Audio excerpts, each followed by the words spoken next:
So you finally coughed up the $3.99 that it takes to get into the PlayStation virtual reality. Now you got a bunch of controllers, cables lying around everywhere, and your living room looks like a bomb went off. So what do? Well, let's take a look at this. The Collective Minds PSVR system comes in a few pieces, right? There's the base, which is where you plug in all your controllers, and then it comes with this centerpiece that you attach this little stand on for the VR set to rest on. Plug that in like that.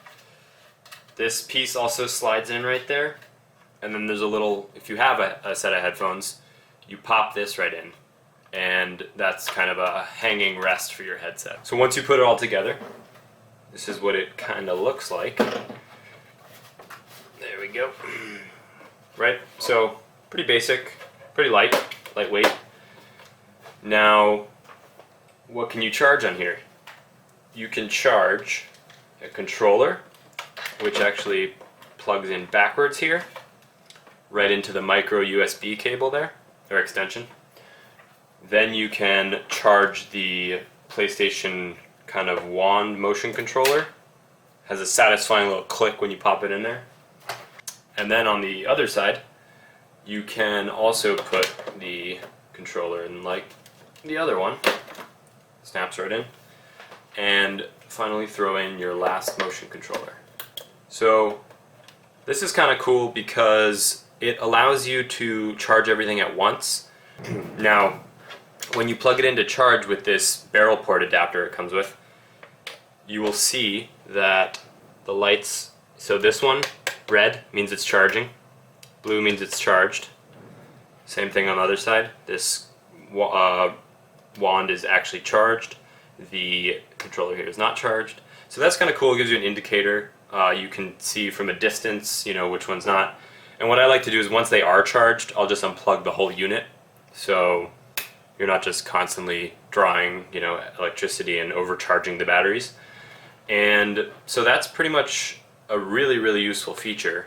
And then the other really cool feature that I like is if you have either a Sony headset or a secondary kind of third-party headset, you can rest the headphones right here. Now, one of my favorite features here of the Collective Minds virtual reality, it has a USB port in the back here. The cool thing you can do with this is that you can actually, when you hang your headphones, if you find a USB cable that's maybe, 6 to 8 inches long, maybe even shorter actually, but you can plug it in right here, and then right in the back, it's conveniently located.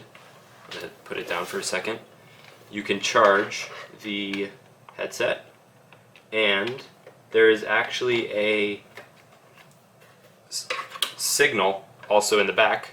So right now you can see that the headphones are not charged, and then once it goes blue, it means they are charged, which is pretty awesome. So, in one device, right now I'm charging 4 different controllers slash, remotes, a headset, and the interesting thing about this is that these, motion controllers that Sony has, because they were released in like 2011 or something, the motion controllers actually use the older mini USB standard, which is not what the current PS4 joypad uses. It uses the micro USB. So the cool thing about this stand is that it allows you to free up the USB cables or the USB ports on your PlayStation.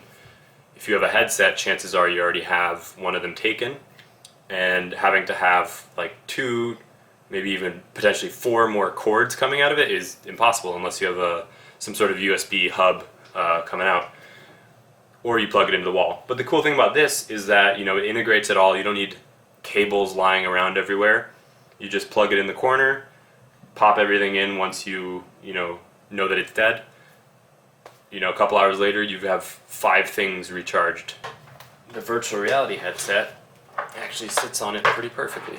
So you'll see here it kind of rests in the front, and in the back, if you can see this circular knob here, you can adjust the tension to have it kind of fit perfectly.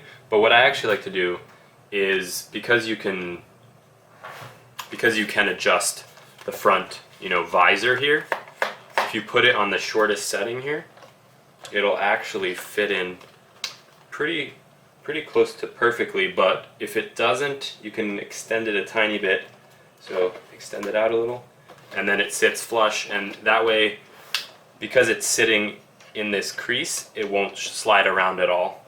And that makes it perfect, because if anyone does, bump onto the furniture that it's sitting on, it won't like just completely fall over, and you're not going to drop your $400 headset there, which is great for added security feature.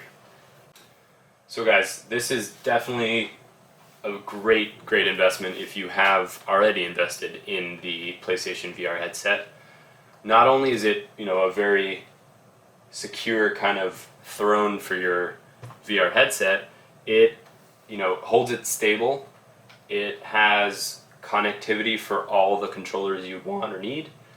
It has the mini USB standard for the remotes here, and then it also has that nice little USB plug in the back, which allows you to charge your headset. At $35, I think if you already have this is a no-brainer to get. It really kind of combines everything very well, and it looks good too. Thanks for watching, guys. I'll be reviewing more content like this in the future. I will be reviewing the Platinum headset versus the Gold headset from Sony. That'll be coming up soon. So yeah, stay tuned if you guys want to check that out. But thanks for watching.